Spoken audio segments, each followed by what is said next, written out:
Hey everyone! Roborock just landed on my doorstep and this is the Q10 S5. I've only had it running for a short while, but it already surprised me in a few days.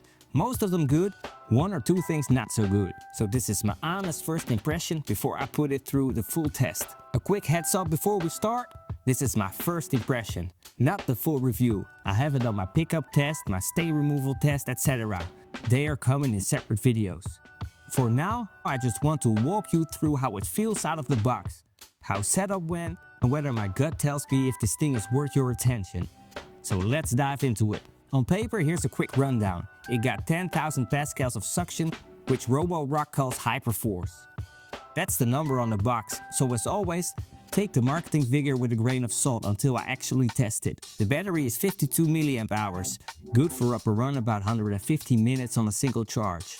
Navigation runs on PreciSense LiDAR for the mapping, plus what Roborock calls ReactiveTech for obstacle avoidance, which is a laser and structured light sensor, not a camera. For mopping, it uses VibraRise 2.0 system. That is a single mop pad that vibrates, doing somewhere around 3,000 scrubs a minute. And the brushes are part of the Roborock dual Anti-Tangle setup. The main brush and the side brush are built to fight hair tangles. I bought this device for 169 euros, so that's pretty cheap. So now let's look at the build quality and design. First thing I noticed, it feels a little plastic. But, and this is important, it doesn't feel cheap. It's plastic but well put together. It feels robust and solid when you pick it up. One small thing that I'm not a fan of is that the dustbin and the water tank are built in the same combined unit. It works fine, but personally I prefer them separate. It's a minor gripe and not a deal breaker. And just like the Xiaomi Robot Vacuum 5 and the S40 Pro, the HEPA filter isn't shielded by a mesh screen. That means bigger dust particles can get straight into the HEPA filter, which can clog it up faster. Something you have to keep an eye on. The base station looks a bit odd at first. It's different from what I'm used to, but once you actually use it, it turns out to be really practical. Here's a detail I liked. It doesn't have a little ramp that the robot drives up to.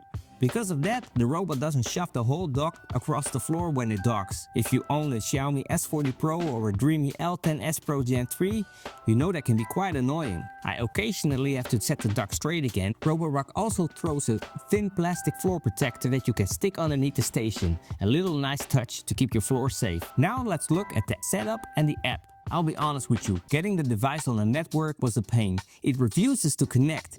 After some digging, I found out this is a common thing with Roborock vacuums. The fix that worked for me, I turned off my mobile data on my phone and then it connected straight away. So if you hit the same wall, try that first. It might save you a lot of frustration. Once it was connected though, the app genuinely surprised me. It's robust, it's well built, and even shows some obstacles on the map. For first impression, the software side feels really solid. It even splitted my rooms automatically. That is something a lot of units with a line laser sensor and no camera don't do. Navigation and obstacle avoidance. The navigation looks clean and tidy. It moves through the room in a calm, logic way, and the obstacle avoidance so far is really good. It dodges things very reliably, and it comes across as a device that will not eat your stuff. But here's my early observation, and I want to test this more before I judge it. But it feels like it's quite cautious. In some situations, it plays it really safe. A bit like the Xiaomi Robot Vacuum 5 does. That can mean it skips tight spots. It could probably handle just fine. I'll dig into this properly in the full review. One thing to note, there's no camera in this device. Everything is done with the line laser structured light sensor. There's no actual object recognition. Roborock calls the obstacle avoidance ReactiveTech, and the mapping runs through their PreciSense LiDAR. On the mopping side, this is the simpler setup. No extending mop pad and no extending side brush. Instead, it uses a wide mop that vibrates. Water distribution has 3 levels. At first glance, it spreads the water nicely. My gut says it won't leave streaks, but I'm not promising anything yet.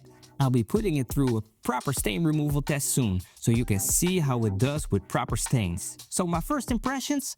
I'm pleasantly surprised. It feels reliable, it avoids obstacles well, and the app is better than I expected. And the little design choices, like the non-sliding dock, are genuinely smart. The question marks for me right now are, how cautious it is really going to be in tight spaces, and how does that single vibrating mop actually perform on real stains? Those are exactly the things that I'm going to test next. For now though, this thing is off to a better start than I expected. And I'd like to give a big shout out to Robostofzuigers.nl. They don't have this Roborock in stock, but if you live in the Netherlands or Belgium, check out their website for other devices. The link is in the description. Or click on my Amazon affiliate link if you want to buy this Roborock. I will get a small commission from your purchase, but it won't cost you more. And if you want to see the full test, the pickup, the stain removal, etc., just hit the subscribe button and join me on my journey. And that's it for the first impression. See you with the next one. Peace out.